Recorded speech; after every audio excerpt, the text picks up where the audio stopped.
उहाँले विभेद नगरिकन उहाँले त्यसै आरोप लगाएको त होइन नि। कसैले कसैलाई त्यसै चाहिँ गएर आरोप लगाउन त कसैले सक्दैन नि।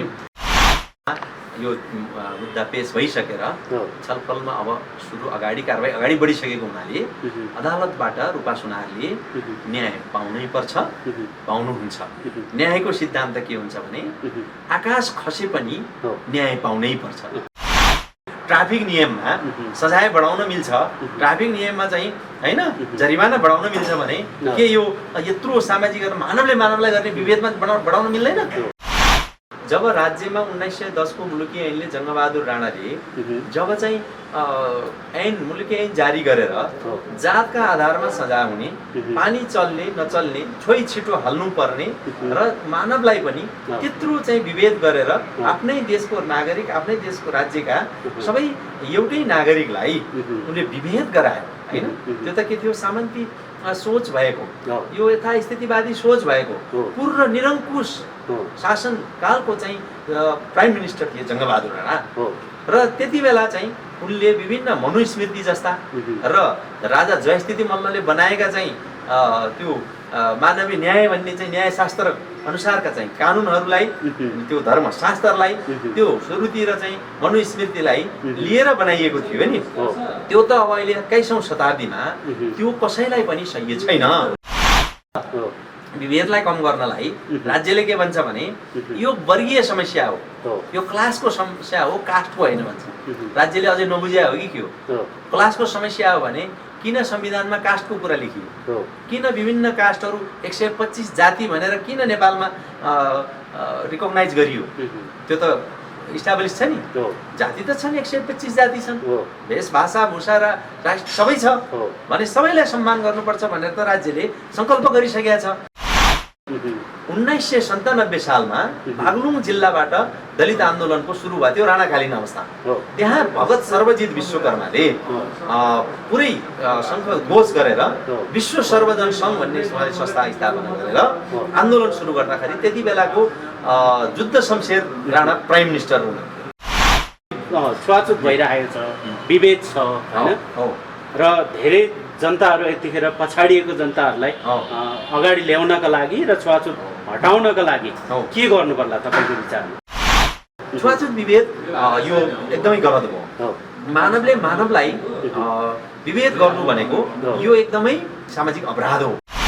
भोगेको एउटा दलित यति राम्रो कलाकार हुन्छन् जसले मूर्ति बनाउँछ, जसले गजुर बनाउँछ, जसले त्यो मन्दिरको कलाहरू दिन्छ हैन।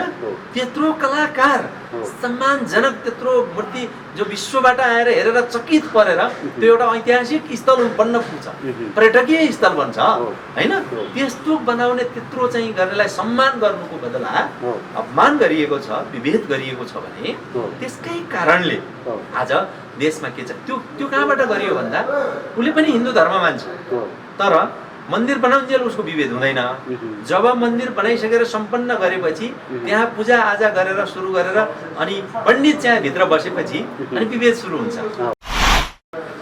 राज्यमा के शपथ खाइएको छ? सबै नागरिकलाई समान व्यवहार गर्छु, कसैलाई पनि अन्याय हुन दिँदैन, कहीँ कसै कतैलाई पनि भेदभाव गर्दैन र राज्यमा सुशासन शान्तिपूर्ण ढङ्गले सबैलाई सम्मानजनक ढङ्गले सबै नागरिकको अभिभावकको रूपमा हामीले चाहिँ शासन व्यवस्थालाई अगाडि बढाउँछु भनेर शपथ खाएको होइन।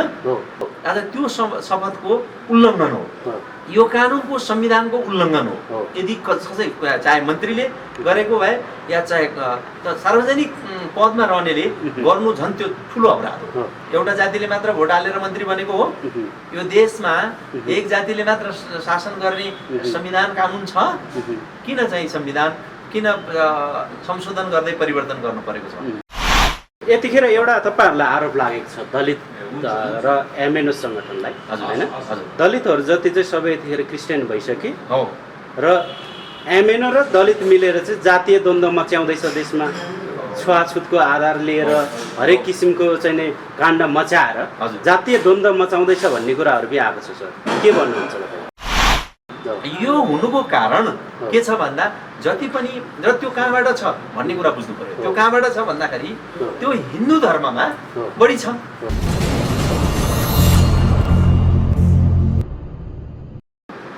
आदरणीय दर्शकबिन, आज विशेष गरेर हामीले रूपा सुनारमाथि एक किसिमको दलित विभेद परेको छ। विभेदको विषयमा हामी केही बहस गर्न गइरहेछौँ। हाम्रो बहसमा हुनुहुन्छ नेपाल राष्ट्रिय दलित समाज कल्याण सङ्घका राष्ट्रिय अध्यक्ष तथा अधिवक्ता हुनुहुन्छ दर्शकबिन। उहाँ चाहिँ त्रिलोकचन्द विश्वास विज्ञ हुनुहुन्छ दर्शकबिन। विशेष गरेर यहाँलाई हार्दिक स्वागत छ। धन्यवाद। जुन रूपा सुनारको यतिखेर घटना, जुन दलितमाथि परेको विभेद सामाजिक सञ्जालले तताइरहेको छ, वास्तवमा उहाँमाथि विभेदै भएको हो? विभेद त भएरै उहाँले चाहिँ किटानी जाहेरी नै दिइसक्नु भएको अवस्था हो र प्रहरीमा उहाँ निवेदन लिएर जानुभयो र प्रहरीले पनि धेरै बुझ्यो, 4-5 घन्टा लगाएर उहाँमाथि विभेद भएको हो कि होइन, यसलाई बुझ्नुपर्छ भन्ने कुराहरू पनि भयो प्रहरीबाट। अनि त्यहाँ सबै अधिकार कर्मीहरू, कानुन व्यवसायीहरू, सङ्घ संस्थाका प्रमुखहरू पनि र पत्रकारहरू समेत त्यहाँनिर चाहिँ ठुलै भिड गएको थियो र त्यसमा चाहिँ सबै र उहाँको रूपाजीको चाहिँ जुन बयान अनुसार मलाई यसरी पहिला घर भाडा छ भनेर कुरा भयो। साथीलाई पनि लिएर गएको थिएँ र साथीले हामीले सँगै बसेर कुरा गरेको हो र कोठा छ र ठिक छ, हुन्छ आउनु भनेर भन्नुभयो। पछि चाहिँ अब निस्किने बेलामा तपाईँ के थरी भनेर सोध्नु भएपछि म चाहिँ काकीको छोरी भनेर उहाँले सिधै त्यो भनिदिनु भयो। किनभने अब थर सोद्धाखेरि अजलको युवा जेनेरेसनलाई अचम्म पनि लाग्छ। अहिले अब त कानुनले, संविधानले कुनैले पनि कुनै अब जात जातिको विभेद छैन, कोही निजी र सार्वजनिक कहीँ कतै पनि गर्न पाइँदैन होइन। त्यो भनेपछि अनि त्यो आधारमा अनि उहाँलाई चाहिँ फेरि फोनबाट तपाईँ चाहिँ यहाँ मेरो आमा हुनुहुन्छ र तपाईँलाई चाहिँ यो कोठामा राख्न अब हामीलाई अलिकति उहाँले चाहिँ गर्नुहुन्छ, त्यसले गर्दा समस्या हुन्छ भन्ने कुरा भएपछि उहाँलाई फोनबाट अब नआउनु भनेर चाहिँ भएपछि उहाँले चाहिँ एकदमै टोटल्ली विभेद उहाँमाथि। तपाईँ त अधिवक्ता पनि हुनुहुन्छ, विभेद देख्नुभयो होइन? भनेपछि जसले घर भाडा, रुम भाडा दिनु भएन, सरस्वती प्रधान होइन, उहाँ त रिहा भइसक्नु भयो। भनेपछि यो केस चाहिँ अलिकति फ्यातुलो भएको हो या विभेद नगरे जस्तो देखियो नि? अब कानुनमा के व्यवस्था छ भने अब कुनै पनि घटना घट्यो र त्यसलाई चाहिँ अब निवेदन जाहेरी दरखास्त भन्छ, जाहेरी दर्ता भयो भने पुलिसले अनुसन्धान अगाडि बढाउँछ र प्रहरीले अनुसन्धान अगाडि बढाएर गएर यदि अनि उसले सबै प्रमाणहरू, तथ्यहरू जति सङ्कलन गरेर सरकारी वकिल मार्फत जिल्ला अदालतमा मुद्दा दर्ता हुन्छ र जिल्ला अदालतमा मान्य न्यायाधीशज्यूबाट त्यहाँनिर चाहिँ त्यो घटनाको अवस्था र त्यसको चाहिँ अपराधको अवस्था र सजाय हुने अधिकतम सजाय हुने अवस्था र त्यो पीडकको पनि जो घटना घटाएको पीडक हुन्छ, पीडकको अवस्था सबै कुरालाई मध्यनजर गर्दा त्यस्तो केसमा धरोटमा राखेर चाहिँ कारबाही अगाडि बढाउने या तारिखमा राखेर कारबाही अगाडि बढाउने या थुनामै राखेर कारबाही अगाडि बढाउने भन्ने हुन्छ। र कतिपय गम्भीर प्रकृतिका मुद्दाहरू, फौजदारी मुद्दाहरू र गम्भीर प्रकृतिका चाहिँ जो एकदमै गम्भीर अपराधहरू छन्, त्यस्ता अपराधहरूलाई थुनामै राखेर चाहिँ कारबाही अगाडि बढाउनु पर्ने हुन्छ। र कतिपय चाहिँ अब कम सजाय हुने, विशेष गरेर कानुनमा के व्यवस्था छ भने 3 वर्षभन्दा बढी सजाय हुने मुद्दाहरूलाई थुनामै राखेर चाहिँ कारबाही गर्नुपर्छ भन्ने कानुनी व्यवस्था छ। र 3 वर्षभन्दा तल सजाय हुने प्रकृतिका मुद्दाहरूलाई धरोटमा वा तारिखमा राखेर पनि कारबाही अगाडि बढाउने र पछि ठहरे बमोजिम हुने, पछि चाहिँ सजाय हुनै पर्ने, 1-2 महिना, 3 महिना, 6 महिना कति सजाय हुनुपर्छ, वर्ष दिन सजाय हुन्छ भने पछि फेरि फैसलाको आधारमा थुन्न पर्ने, दण्ड जरिमाना गर्नुपर्ने हुन्छ र कानुनी व्यवस्था त्यो भएकाले त्यसरी रिहा भएको हुनुपर्छ। तर यो केसमा सजाय उहाँले पाउनुभयो भने होइन, कस्तो किसिमको सजाय पाउनुहुन्छ? वास्तवमा सजाय के छ भने अब यो जातीय तथा अन्य छुवाछुत भेदभाव कसुर सजाय ऐन 2068ले के भन्छ भने त्यसको दफा 4 मा कसैले कसैमाथि पनि जातीयताको आधारमा, जाति, धर्म, वर्ण, लिङ्ग कुनै पनि आधारमा भेदभाव गर्न पाइँदैन। र भेदभाव पनि कस्तो छ भने सार्वजनिक वा निजी कहीँ कतै पनि भेदभाव गर्न पाइँदैन, कसैले कसैलाई कहीँ रोकटोक गर्न पाइँदैन, प्रवेश निषेध गर्न पाइँदैन, कसैले कसैलाई चाहिँ पनि बहिष्कारहरूदेखि लिएर कुनै त्यस्तो विभेदका घटना गर्न पाइँदैन र कसैले कसैलाई जातीयताको आधारमा धर्म वर्ण लिङ्ग आदि कुनै पनि आधारमा विभेद गरेर कहीँ सामाजिक सञ्जालमा लेख्ने, सर्वे दृश्य बनाउने र कुनै पनि प्रकारको त्यस्ता खालका गतिविधि गर्न पाइँदैन भनेर स्पष्ट व्यवस्था छ। र अब के छ भने 10 ले त स्पष्ट दफा 4 को उपदफा 10 मा के भनिएको छ भने कसैले कसैलाई पनि कुनै प्रवेश गर्ने, रोक लगाउने या गाउँ निकाला गर्ने या घर निकाला गर्ने यस्ता कुनै कार्यहरू गर्न पाइँदैन भन्ने छ। र उता आएर फेरि तपाईँको चाहिँ 12 मा दफा 4 को उपदफा 12 मा के भन्छ भने कसैले कसै पर पनि कुनै सभ्य दृश्य देखाउने या प्रोत्साहन गर्ने, दुर्सान गर्ने, उक्साउने, जातीय विभेद हुने त्यस्ता खालका चाहिँ लेखेर कुनै चाहिँ सङ्केतबाट कुनै पनि किसिमले चाहिँ विभेद गर्ने र विभेदलाई उक्साउने र यो सामाजिक सद्भाव खलबल गराउने र विभेद गर्ने खालका चाहिँ कुनै पनि कार्य गर्नु हुँदैन। त्यस्तो गर्यो भने उसलाई चाहिँ यो जातीय तथा छुवाछुत भेदभाव र अन्य छुवाछुत भेदभाव कसुर सजाय ऐन 2068 बमोजिम कारबाही हुन्छ र कारबाही भनेको यसमा चाहिँ अधिकतम कारबाही 3 महिनादेखि 3 वर्षसम्म कैद र 50,000 देखि 2 लाखसम्म जरिवाना हुन्छ। र यो केसमा पनि अब यो विभेद भएकै हो, उहाँले चाहिँ गर्नुभएको हो भने त त्यहाँ चाहिँ त्यो फोनबाट कुरा भएको छ, विभिन्न चाहिँ अब कल रेकर्डहरू हुन्छन्, विभिन्न अब उहाँहरूको चाहिँ भोइस रेकर्ड नै गरेको छ भन्ने कुरा आएको छ, उहाँले चाहिँ पुरै खुलाउनु भएको छ उहाँको जाहेरीमा निवेदनमा। भनेपछि उहाँले विभेद नगरिकन उहाँले त्यसै आरोप लगाएको त होइन नि, कसैले कसैलाई त्यसै चाहिँ गएर आरोप लगाउन त कसैले सक्दैन नि। तर रूपाजीले पनि उहाँलाई त्यत्तिकै गएर चाहिँ कुनै त्यो गलत आरोप लगाएको होइन। तर देशमा यतिखेर धेरै विभेदहरू फैलिएको जस्तो लाग्छ हैन? त्यो माथि पनि दलित माथि त यति धेरै विभेद छ कि हैन, जताततै विभेदै विभेद देख्न पाइन्छ हैन?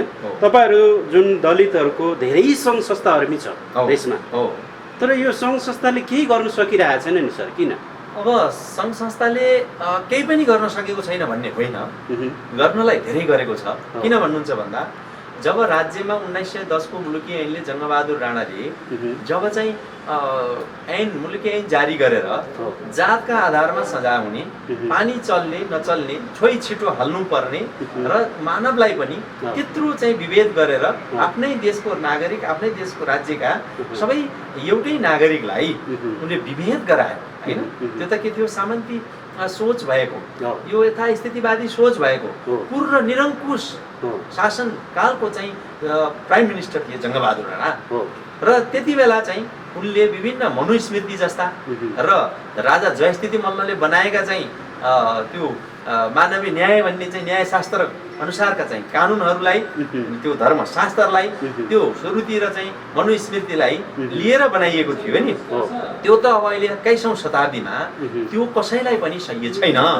त्यसकारण अहिलेको भनेको के हो भने अब देश सङ्घीय लोकतान्त्रिक गणतान्त्रिक मुलुक हो। सङ्घीय गणतान्त्रिक मुलुकमा र राज्यमा धेरै ठुला युद्ध भए, क्रान्ति भए, सङ्घर्ष भए, परिवर्तन भए, केका लागि भए हैन? त्यही यथास्थितिमा रहनु पर्ने थियो भने किन परिवर्तन गर्ने? त्यसो हो भने त जङ्गबहादुरकै पालामा जाउँ, 1910 को मुलुकी ऐनलाई फेरि उल्टाउँ, जारी गरौँ, जात जातकै आधारमा चाहिँ लौ देशमा शासन चलाउँ। त्यो के सम्भव छ? विश्वले मान्छ? विश्वले कुनै चाहिँ नागरिकले मान्छ? कसैले नि मान्दैन नि। एका दुईले जातीय विभेद गर्यो, उसको स्वार्थलाई धार्मिक विभेद गर्यो, उसको स्वार्थलाई लैङ्गिक विभेद गर्यो, उसको स्वार्थका लागि गर्यो भने त्यो चाहिँ एका दुईले गरेको हुन्छ। त्यसकारण यहाँ तपाईँले जुन प्रश्न उठाउनु भयो कि सङ्घ संस्थाहरू दलितको अधिकारकर्मी, दलितका चाहिँ आन्दोलनकारीले केही गरेनन् भन्ने कुरा होइन। यिनले धेरै गरे, किनभने तपाईँले हेर्नुहोस् 2007 सालदेखि नेपालमा क्रान्ति भएको देखिन्छ एकदम। तर दलित आन्दोलनको इतिहास हजुरले हेर्नुहुन्छ भने 1997 सालमा बागलुङ जिल्लाबाट दलित आन्दोलनको सुरु भएको थियो राणाकालीन अवस्था। त्यहाँ भगत सर्वजित विश्वकर्माले पुरै सङ्घ उद्घोष गरेर विश्व सर्वजन सङ्घ भन्ने संस्था स्थापना गरेर आन्दोलन सुरु गर्दाखेरि त्यति बेलाको जुद्ध शमशेर राणा प्राइम मिनिस्टर हुनुहुन्थ्यो र जुद्ध शमशेर राणाको पालामा उहाँले चाहिँ आन्दोलन गर्दाखेरि त्यो शासकले प्रहरीले उहाँलाई चाहिँ खुट्टा भाँचेको थियो। उहाँलाई जेल पाल्पा जेलमा लगेर नेल ठोकेर राखेको थियो र त्यो आन्दोलन चर्किँदै हो र दलित आन्दोलनको रूपमा त्यसले चाहिँ एकदम ऊर्जा दियो र त्यसपछि निरन्तर प्रचार प्रसार हुँदै गएर यो जति पनि विभिन्न कालमा चाहे 7 सालको क्रान्ति भन्नुहोस्, चाहे 36 सालको क्रान्ति भन्नुहोस्, चाहे 46 सालको जनआन्दोलन भन्नुहोस्, चाहे 62-63 को चाहिँ दोस्रो जनआन्दोलन भन्नुहोस्, यो सबै आन्दोलनमा प्रजातन्त्रका लागि, यो छुवाछुत अन्त्यका लागि, समानताका लागि दलितहरूले के गरे भने चाहे पार्टीले चलाएको आन्दोलनमा पनि उनीहरूले चाहिँ योगदान दिए।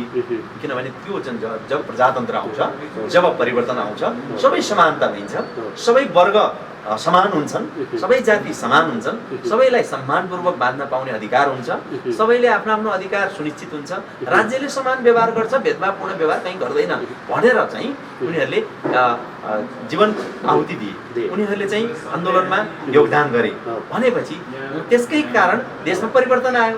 त्यसपछि के भने अब यो हरेक पार्टीलाई, हरेक समुदायलाई पनि जनचेतना फैलाउने काम हो, यो गलत भयो। छुवाछुत विभेद यो एकदमै गलत भयो। मानवले मानवलाई विभेद गर्नु भनेको यो एकदमै सामाजिक अपराध हो भनेर चाहिँ यो राज्यद्वारा गर्नु यो ठुलो अपराध हो भनेर चाहिँ त्यसको चाहिँ मुद्दा अगाडि बढ्यो। यो सवाल अगाडि बढेपछि के भयो त भन्दा राज्यले पनि बल्ल कानुन बनाउन बाध्य बन्यो। किन नत्र सामाजिक सङ्घ संस्थाहरू, दलित आन्दोलन कर्मीहरू, दलितका चाहिँ नेताहरू, अग्रजहरू, अगुवाहरूले यो कुरा चाहिँ सङ्घर्ष नगरेको भए हेर्नुहोस् आजसम्म यही जुन अहिले जातीय तथा छुवाछुत भेदभाव कसुर सजाय ऐन छ र अहिले संविधानमा चाहिँ निजी तथा सार्वजनिक कोही पनि भेदभाव गर्न पाइँदैन भन्ने शब्द छ, त्यो शब्द आन्दोलनले लिएको शब्द हो। त्यो शब्द 46 सालको संविधानमा छैन। तर सर जुन आरोपितलाई त जति परिवर्तन आयो देशमा हैन, तर जुन आरोपितलाई त मन्त्रीहरूले नै लिनु जाने हैन, शिक्षा मन्त्रीहरूले नै उकास्ने यस्तो किसिमको देखियो नि त। यो परिवर्तन कसरी आयो त? यो ठिक भन्नु। यो चाहिँ यो केमा चाहिँ गलत देखिन्छ भने यो राज्यको चरित्रमा गलत देखिन्छ र राज्यमा अहिले जति चाहिँ पनि राज्य सञ्चालन गर्न बसेका शासकहरू छन् ती शासकहरूको चरित्र त्यहाँ उजागर हुन्छ। किन भन्नुहुन्छ भन्दा राज्यमा के शपथ खाइएको छ, सबै नागरिकलाई समान व्यवहार गर्छु, कसैलाई पनि अन्याय हुन दिँदैन, कहीँ कतैलाई पनि भेदभाव गर्दैन र राज्यमा सुशासन शान्तिपूर्ण ढङ्गले सबैलाई सम्मानजनक ढङ्गले सबै नागरिकको अभिभावकको रूपमा हामीले चाहिँ शासन व्यवस्थालाई अगाडि बढाउँछु भनेर शपथ खाएको होइन। मन्त्रीले होस्, प्रधानमन्त्रीले होस् या माननीयले होस्, सबैले त्यो चाहिँ शपथ खाएको होइन। आज त्यो शपथको उल्लङ्घन हो, यो कानुनको संविधानको उल्लङ्घन हो। यदि कसै चाहे मन्त्रीले गरेको भए या चाहे सार्वजनिक पदमा रहनेले गर्नु झन् त्यो ठुलो अपराध हो। यो चाहिँ अहिलेको जुन मन्त्रीले एउटा कोही पनि विवादमा परेको होइन, विवादित व्यक्तिलाई कहीँ अब विचाराधीन मुद्दामा चलिरहेको व्यक्तिलाई संरक्षण दिनु, सार्वजनिक रूपमा देखाउनु, देखिनु त्यो गलत हो, त्यो गर्न हुँदैन। त्यो मन्त्रीले सोच्नु पर्थ्यो। मन्त्रीले हो म यसरी जाँदा मेरो यो सार्वजनिक पदको गरिमा के होला, मेरो इज्जत के होला। भोलि अरू समुदायले मन्त्रीको भोट एउटा जातिले मात्र भोट हालेर मन्त्री बनेको हो। यो देशमा एक जातिले मात्र शासन गर्ने संविधान कानुन छ। किन चाहिँ संविधान किन संशोधन गर्दै परिवर्तन गर्नु परेको छ? अझै संविधान किन संशोधनको माग भएर आइरहेको छ? किन भन्दा अझै किन सन्तुष्टि छैनन् समुदायहरू, जनजाति किन सन्तुष्ट छैनन्, अझै पनि किन महिलाहरू सन्तुष्ट छैनन्, अझै पनि अल्पसङ्ख्यक किन सन्तुष्ट छैनन्, मधेसी अझै पनि हामीलाई चाहिँ विभेद भयो भनेर किन अझै पनि आन्दोलनमा उत्रिरहेका छन्, दलितहरू किन अझै आन्दोलनरत छन् भन्दा अझै पनि संविधानले सबैलाई समान र समानुपातिक ढङ्गबाट समेट्न सकेको छैन र अहिलेका चाहिँ जति पनि शासक जुन सरकारमा बसेकाहरू शासकहरू छन् उनीहरूको चाहिँ चरित्र उनीहरूको चाहिँ विचारधारा उनीहरूको व्यवहार त्यो देखिन्छ नत्र भने त व्यवहारबाट देखाउनु पर्यो नि कसैलाई पनि अन्याय हुन्छ भने सरकारले त्यो अपराधीको या त्यो चाहिँ पीडितको साथ दिँदैन पीडितको साथ दिन्छ भनेर सबैलाई महसुस गराउनु पर्यो। यतिखेर एउटा तपाईहरुलाई आरोप लागेको छ दलित र एमएनओ संगठनलाई हैन दलितहरु जति चाहिँ सबै यतिखेर क्रिस्चियन भइसके र एमएनओ र दलित मिलेर चाहिँ जातीय द्वन्द्व मच्याउँदैछ देशमा छुवाछुतको आधार लिएर हरेक किसिमको चाहिँ काण्ड मचाएर जातीय द्वन्द्व मचाउँदैछ भन्ने कुराहरु पनि आएको छ सर के भन्नुहुन्छ यो विषयमा म के भन्न चाहन्छु भने हामीले सयौं शताब्दीदेखि हामीले भोग्दै आएको जुन अपमानजनक व्यवहार छ जुन भेदभावपूर्ण व्यवहार छ चाहे जनजातिले भोगेको होस् चाहे दलितले भोगेको होस् इभन द महिलाले भन्नुहोस् न महिलाले भोगेको होस् अब यो नेपालमा पनि रङ्गभेद छ त्यो कुन रङ्गभेद छ भन्नुहुन्छ भन्दा मधेसीको अनुहार देखेपछि कालो अनुहार देखेपछि मधेसी भनेर हेप्ने जुन हेपा प्रवृत्ति छ त्यो रङ्गभेद हो। जसरी अमेरिकामा दक्षिण अफ्रिकामा काला जातिलाई त्यो कालो रङको आधारमा विभेद गरिन्छ रङ्गभेद त्यस्तै चाहिँ हाम्रो नेपालमा नि रङ्गभेद पनि छ नेपालमा जाति पनि विभेद छ जातीय विभेद पनि छ रङ्गभेद पनि छ र लैङ्गिक विभेद पनि छ। यो हुनुको कारण के छ भन्दा जति पनि र त्यो कहाँबाट छ भन्ने कुरा बुझ्नु पर्यो। त्यो कहाँबाट छ भन्दाखेरि त्यो हिन्दू धर्ममा बढी छ। यो त प्रश्न सबैले भोगेको एउटा दलित यति राम्रो कलाकार हुन्छन् जसले मूर्ति बनाउँछ जसले गजुर बनाउँछ जसले त्यो मन्दिरको कलाहरू दिन्छ हैन त्यत्रो कलाकार सम्मानजनक त्यत्रो मूर्ति जो विश्वबाट आएर हेरेर चकित परेर त्यो एउटा ऐतिहासिक स्थल बन्न पुग्छ पर्यटकीय स्थल बन्छ हैन त्यस्तो बनाउने त्यत्रो चाहिँ गर्नेलाई सम्मान गर्नुको बदला अपमान गरिएको छ विभेद गरिएको छ भने त्यसकै कारणले आज देशमा के छ त्यो कहाँबाट गरियो भन्दा उले पनि हिन्दू धर्म मान्छ तर मन्दिर बनाउन्जेल उसको विभेद हुँदैन। जब मन्दिर बनाइसकेर सम्पन्न गरेपछि त्यहाँ पूजा आजा गरेर सुरु गरेर अनि पण्डित चाहिँ भित्र बसेपछि अनि विभेद सुरु हुन्छ। मन्दिर बनाउँदा त सबै जाति दलित जनजाति ब्राह्मण क्षेत्री सबै मिलेर बनाएको हुन्छ। सबै मिलेर बनाएको मन्दिरमा सबैले पूजा गर्छु आस्था राख्छु म त्यहाँ चाहिँ भित्र जान्छु मैले पनि भगवानलाई मान्छु भन्दा चाहिँ मान्ने उसलाई मान्न पाउने अधिकार हुँदैन र हैन मानव अधिकारले उसलाई मान्न दिनु पर्दैन र। तर आज त्यो विभेद भइरहेको छ त्यस कारणले गर्दा मान्छे त्यसबाट वितृष्णा भएर त्यो अपमानलाई सहन नसकेर त्यहाँ चाहिँ सङ्घर्ष र त्यहाँ चाहिँ धेरै लडाई गर्न नसकेर त्यहाँबाट छोडेर बरु यसमा बस्नु भन्दा बरु होस् बरु क्रिस्चियन धर्ममा त सम्मान छ बुद्ध धर्ममा सम्मान छ त्यहाँ कसै विभेद हुँदैन जात जाति सोधिँदैन गरिब छ दुखी छ भने उसलाई सबै मिलेर सहयोग हुन्छ सद्भाव हुन्छ सहानुभूति हुन्छ मान्छेले चाहेको त्यही त हो आजको संसारमा। त हिन्दू धर्मले त्यो गर्नु पर्यो नि विभेद गर्नु भएन त्यो भएको र जुन आरोपको कुरा गर्नुभयो मंगोल र दलितहरू मिलेर अब चाहिँ यो ब्राह्मण क्षेत्री सँग चाहिँ अब ठुलो द्वन्द्व र अब यो गृह युद्ध र चाहिँ यो जातीय अब द्वेष भड्किने चाहिँ द्वन्द्व भड्किने अवस्था छ भन्ने कुरा अब यो चाहिँ यो अहिले भड्किएको होइन यो त द्वन्द्व त जब जातीय विभेद सुरु भयो यो त द्वन्द्व छ। कसरी द्वन्द्व छ भन्दा म पनि मान्छे हो मैले पनि तिमी जस्तै मेरो नि रगत छ मैले नि काम गर्न सक्छु मसँग नि बुद्धि छ क्षमता छ म पनि सभ्य छु मलाई किन चाहिँ दलित भनेर हेप्ने किन मलाई तल्लो जाति भनेर मलाई चाहिँ बाहिर राख्ने अनि मलाई भाडा मान्न लगाउने म के हो म त्यस्तो कुनै फरक जाति हो कुनै साइन्सले मलाई फरक जाति भनेर प्रुभ गर्छ गर्दैन। सबैको चाहिँ बिरामी हुँदा हस्पिटलमा जाँदा ब्लड दिन पर्यो भने ग्रुप जाँचेर त तुरुन्तै ब्लड दिँदा बित्तिकै मिल्छ भने अब आखिर त मानव त साइन्सले त यही हो भन्ने प्रमाणित गरेको छ भने अब त्यो कारणले गर्दा त्यो चाहिँ जुन विभेदको जुन पीडा हो त्यो चाहिँ जुन साइकोलोजिक जुन असर हो त्यसले द्वन्द्व त निरन्तर छ। मात्र के हो भने दलित र जनजाति अलि सहनशील छ है लागु भने पनि वास्तवमा के छ भने सामाजिक संरचनामा हेर्दा अहिलेसम्म यदि जनजाति जातीयका हिसाबबाट द्वन्द्व यहाँ नेपालमा हुन्थ्यो भने आज नेपाल तपाईँको रुवान्डा अफगानिस्तानको कुरै नगर्नुहोस्, त्योभन्दा महाभयङ्कर खतरनाक युद्ध चाहिँ गृहयुद्ध यहाँ हुने थियो, जातीय युद्ध हुने थियो। यहाँको चाहिँ एउटा कल्चर के छ भने नेपालमा, किन त्यो ठाउँ परिस्थिति हावापानी वातावरणले पनि मान्छेको स्वभावलाई फरक बनाउँछ।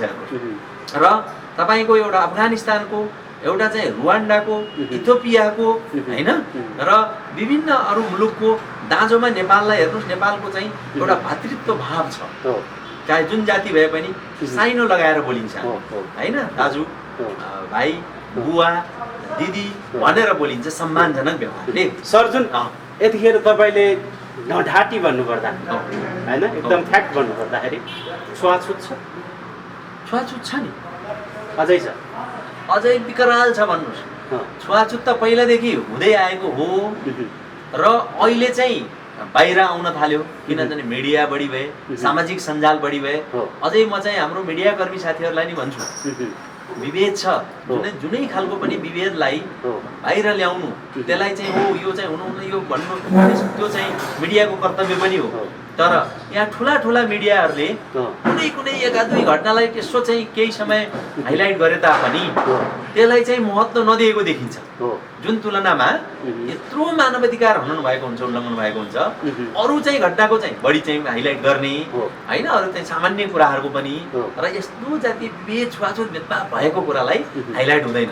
तर अहिले यही सामाजिक सञ्जालहरू भएर यहाँ बाहिर आएको मात्र हो, नत्र पहिलादेखि जति हुँदै छ अहिले पनि छ। घटना अलिकति के छ भने समय, कानुन, मान्छेको आफ्नै परिवर्तन, आफ्नै चाहिँ एउटा प्रयासबाट चाहिँ न्यूनीकरण चाहिँ हुँदै आएको छ, त्यसलाई चाहिँ नकार्न हुँदैन। तर अब कम छ, एकदमै हराएको छ भन्न सकिँदैन। बरु मैले तुलनात्मकमा हेर्दाखेरि के बुझेँ भने तपाईँको एउटा एकदमै दुर्गम गाउँमा, दुर्गम ठाउँमा विभेद हुन्छ भने त्यसलाई चाहिँ अलिक हो शिक्षाको कमी होला, चेतनाको कमी होला, कुनै त्यहाँनिर चाहिँ केही छैन होला, पहिल्यैको त्यही जुन रूढिवादी कुरा बाहेक अरू जाने बुझेको छैन होला र गरे होला भन्न सकिन्छ। यो सहरमा यत्रो चाहिँ राजधानीमा त्यसको कमी छ भनेर भन्न सकिन्छ। यत्रो शिक्षित, यत्रो चाहिँ बुझेको जानेको सबैमा त्यो बीच गर्नु भनेको त्यो एकदमै अझै गम्भीर ठुलो अपराध हो। त्यसकारण अझ अहिले मैले तुलनात्मकमा हेर्दाखेरि हेर्नुहोस्, मनाङमा हेर्नुहोस्, मनाङमा छुवाछुत छैन, मुस्ताङमा हेर्नुहोस् छुवाछुत छैन बाबा, त्यो दुर्गम जिल्लाहरू हो। कर्णालीमा हेर्नुहोस्, बरु कर्णालीका केही जिल्लामा हामीले चाहिँ एउटा नरहरिनाथ गाउँपालिकामा हामीले कार्यक्रमै गरेका थियौँ हाम्रो यो नेपाल राष्ट्रिय दलित समाज कल्याण सङ्घको मार्फत। त्यहाँ चाहिँ दलित विधेयक बन्यो, पारित गर्यो त्यो चाहिँ गाउँपालिकाले। त्यहाँनिर चाहिँ छुवाछुतको लागि न्यूनीकरण र चाहिँ समान बनाउनलाई त्यहाँको चाहिँ मेयरदेखि लिएर त्यहाँका चाहिँ जनप्रतिनिधि लेखेर त्यहाँका चाहिँ सबै समुदायहरू एकदमै सकारात्मक हुनुहुन्छ। उहाँहरूले एकदम सम्मान सौहार्दपूर्ण तरिकाले उहाँले चाहिँ व्यवहारहरू र उहाँहरूले अब यसलाई चाहिँ हटाउनुपर्छ, गलत रहेछ भन्नुहुन्छ कर्णालीमा।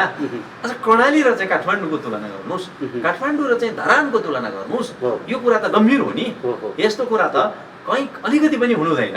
तर त्यसलाई अझै त्यस्तो ठाउँ विशेष अनुसारको घटेको घटनालाई र गम्भीर रूपमा लिनु नि पर्छ। चाहे जुन यो छुवाछुत भइरहेको छ, विभेद छ होइन, र धेरै जनताहरू यतिखेर पछाडिएको जनताहरूलाई अगाडि ल्याउनका लागि र छुवाछुत हटाउनका लागि के गर्नु पर्ला तपाईँको विचारमा? अब यो यहाँलाई यो एकदम छोटो रूपमा भन्नुपर्दा यो के छ भने सबभन्दा ठुलो यो दायित्व राज्यको हो। राज्यले कानुन बनाएर त्यो सिंहदरबारको दराजमा थन्काएर ढुङ्सी लाएर त्यहाँ मुसालाई त्यो ऐनका कानुनका पानाहरू खुवाएर राख्नलाई बनाउने होइन। राज्यले के महसुस गर्नुपर्छ भने यो देशमा यो विभेद छ, जातीयताको आधारमा विभेद छ, लैङ्गिक प्रथा विभिन्न खालका त्यो विभेद छ भने जसरी सती प्रथालाई राज्यले समूल अन्त्य गर्यो र त्यसरी नै यो सबै प्रकारका भेदभाव र शोषणहरूलाई पूर्ण रूपमा अन्त्य गर्ने। हेर्नुहोस्, अझै शोषण, अझै पनि शोषणको कुरा उठाउँदाखेरि हेर्नुहोस् हलिया अझै पूर्ण रूपमा मुक्ति र पुनर्स्थापना भएको छैन। अझै पनि हरुवा चरुवा तराईमा पूर्ण रूपमा उनीहरूको मुक्ति भएको छैन। उनीहरूले चाहिँ पुनर्स्थापना त पुरै छोडिदिनुहोस् भने अझै उनीहरू शोषणमा छन्। र अब यो जातीय विभेदमा सबै जाति छन् भन्छु म त।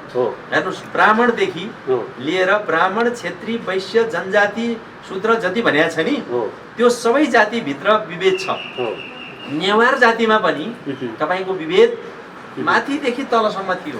पछि नेवार कम्युनिटीले निर्णय गरेर तपाईँको यो सबै जातिलाई चाहिँ अब नेवार कम्युनिटीमा विभेद देखाउनु भएन, अब हामीले छोड्नुपर्छ भनेर एउटा राम्रो निर्णय उहाँले गर्नुभयो। के भने जति पनि साई होइन, त्यहाँनिर चाहिँ पुजारी जाति हुनुहुन्थ्यो नि, उहाँहरूलाई पनि हामीले चाहिँ अब नेवार जाति नै हो र समान गर्नुपर्छ भनेर उहाँहरूले छोड्नु भएर त्यसलाई चाहिँ व्यवहारमा ल्याउनु हो। त्यो राम्रो उदाहरण हो।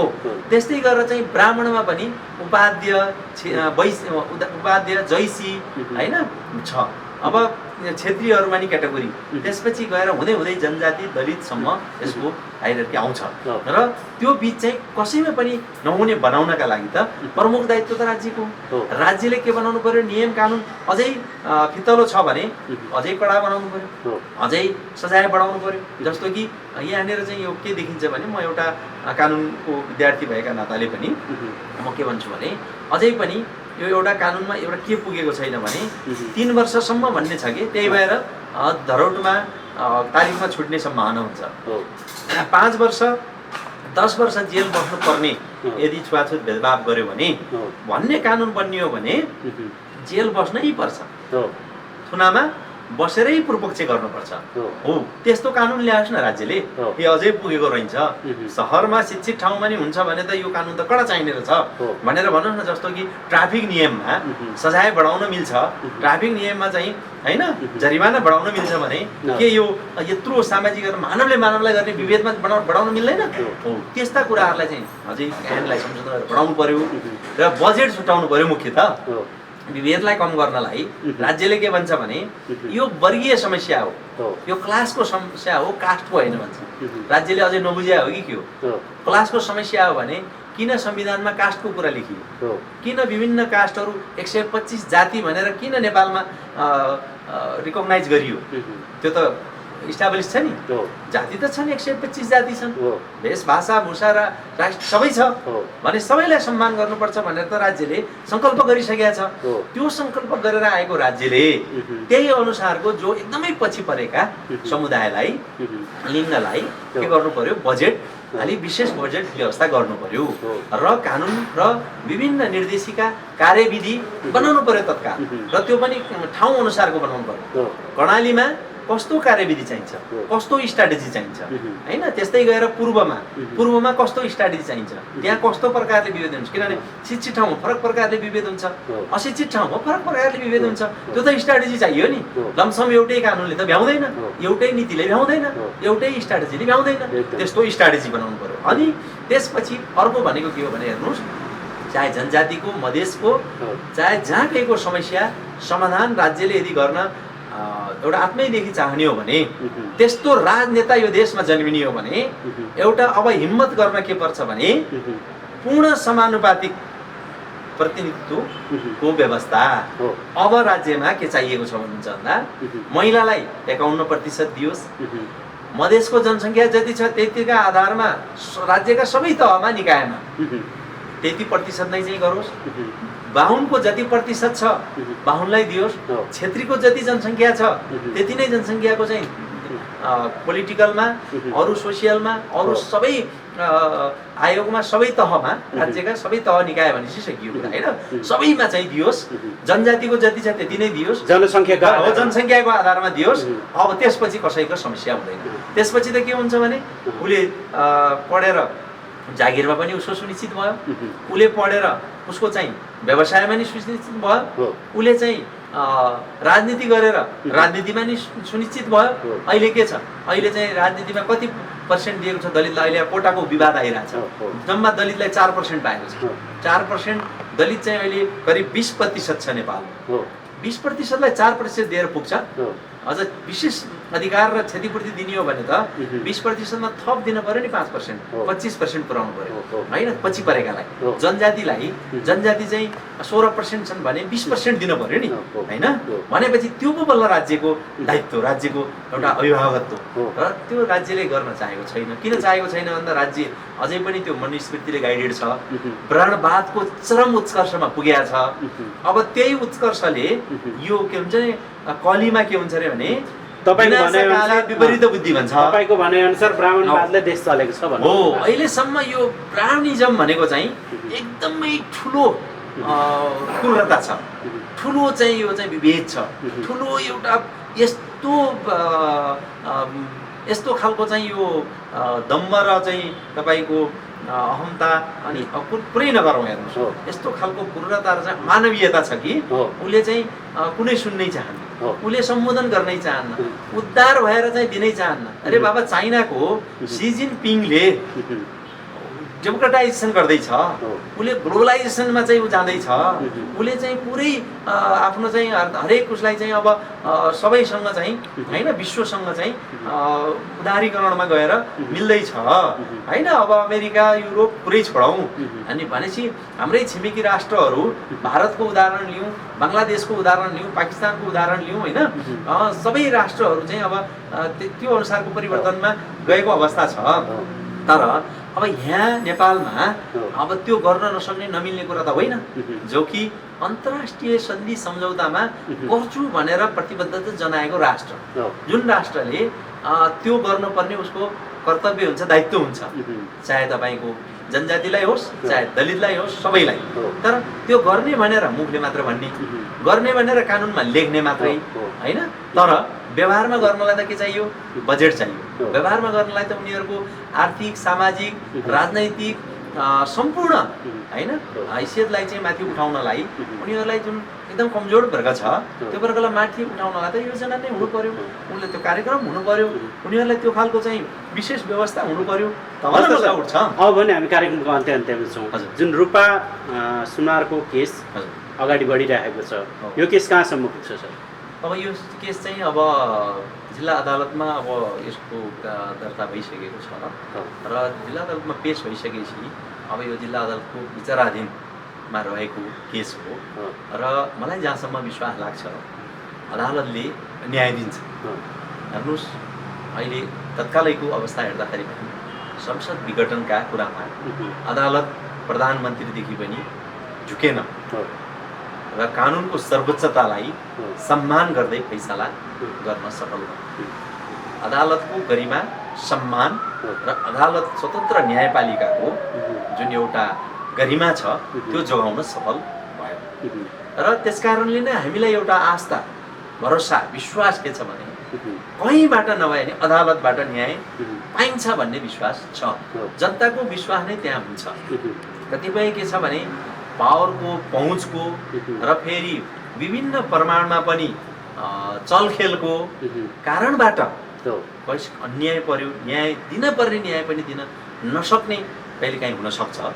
तथापि हामीले त्यो पहिल्यै आशंका गर्नु हुँदैन र मलाई जहाँसम्म छ अदालतले अब अदालतमा यो मुद्दा पेश भइसकेर छलफलमा अब अगाडि कारबाही अगाडि बढिसकेको हुनाले अदालतबाट रूपा सुनारले न्याय पाउनै पर्छ, पाउनुहुन्छ।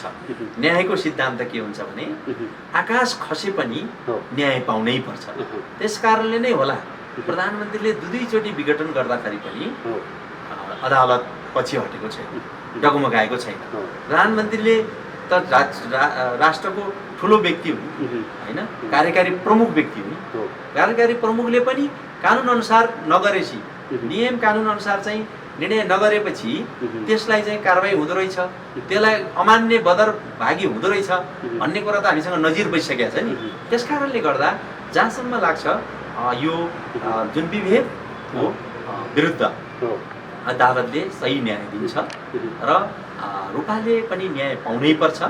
किनभने यस्ता खालका प्र्याक्टिसहरू कहीँ कतै हुनु हुँदैन। अब हुन्छ गलत कुराहरू र अन्याय हुन्छ भने त्यसमा सबैले के सोच्नुपर्छ भने यो मेरो मान्छे हो, यो मेरो पार्टीको हो, यो मेरो जातिको हो, यो मेरो नाता पर्ने मान्छे हो भनेर हामीले काखी छ्याप्नु हुँदैन। र मेरै छोराले पनि गलत गर्छ भने उसले सजाय पाउनुपर्छ। हस् त सर, समय र सम्वादको लागि यहाँलाई धेरै धेरै धन्यवाद। यहाँले मेरो विचार राख्ने मौका दिनुभयो, यहाँलाई धेरै धेरै धन्यवाद। हस्।